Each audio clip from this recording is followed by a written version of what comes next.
حضرت عثمان زمانِ خلافت میں 26 ہجری میں مصر کے پہلے بادشاہ حضرت عاص کے بجائے حضرت عبداللہ بادشاہ بنائے گئے۔ یہ یمن کی لڑائی کے واسطے 2,000 کے لشکر کے ساتھ نکلے تھے۔ رومیوں کا لشکر 2 لاکھ کے قریب تھا۔ بڑے گھماسان کی لڑائی ہوئی۔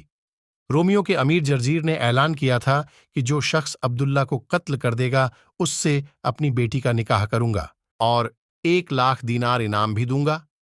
اس اعلان سے بعض مسلمان کو فکر ہوئی۔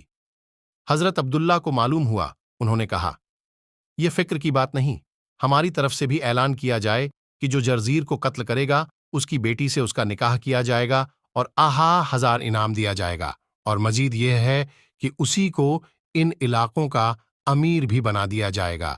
دیر تک مقابلہ ہوتا رہا۔ حضرت عبداللہ نے دیکھا کہ جرجیر سارے لشکر کے پیچھے ہے اور لشکر اس سے آگے بڑھا ہوا ہے۔ 2 بندیاں مور کے پروں سے اس پر سایہ کیے ہوئے ہیں۔ انہوں نے غفلت کی حالت میں لشکر سے ہٹ کر اس پر تنہا جا کر حملہ کیا۔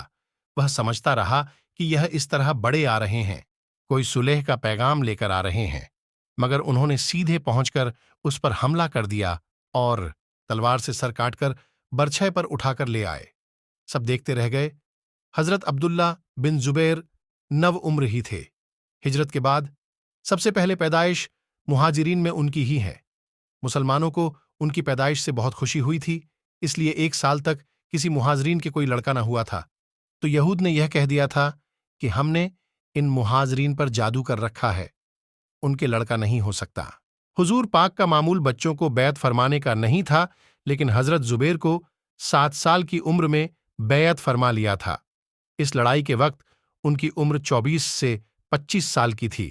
اس عمر میں 2 لاکھ کے لشکر کو فلائنگ کر اس طرح سے بادشاہ کا سر کاٹ لانا معمولی چیز نہیں۔ حضرت عبداللہ بن عباس کے غلام حضرت اکرمہ مشہور علماء میں سے تھا، کہتے ہیں کہ میرے حضرت عمیر 9 عمر کے صحابی تھے، شروع ہی میں مسلمان ہو گئے تھے۔ سعد بن وقاص مشہور صحابی کے بھائی تھے۔ سعد کہتے ہیں کہ میں اپنے بھائی عمیر کو بدر کی لڑائی کے وقت دیکھا کہ لشکر کے جانے کی تیاری ہو رہی تھی اور وہ ادھر ادھر چھپتے پھرتے رہے کہ کوئی دیکھ نہ لے۔ مجھے یہ دیکھ کر تعجب ہوا۔ میں نے ان سے پوچھا کہ کیا ہوا، چھپتے کیوں پھر رہے ہو؟ کہنے لگے مجھے یہ ڈر ہے کہ کہیں حضور پاک مجھے نہ دیکھ لے اور بچہ سمجھ کر مجھے جانے کی اجازت نہ دے کہ پھر نہ جا سکوں گا، اور مجھے تمنا ہے کہ لڑائی میں ضرور شریک ہو جاؤں۔ کیا امید ہے اللہ تعالیٰ مجھے بھی کسی طرح شہادت نصیب فرمائے۔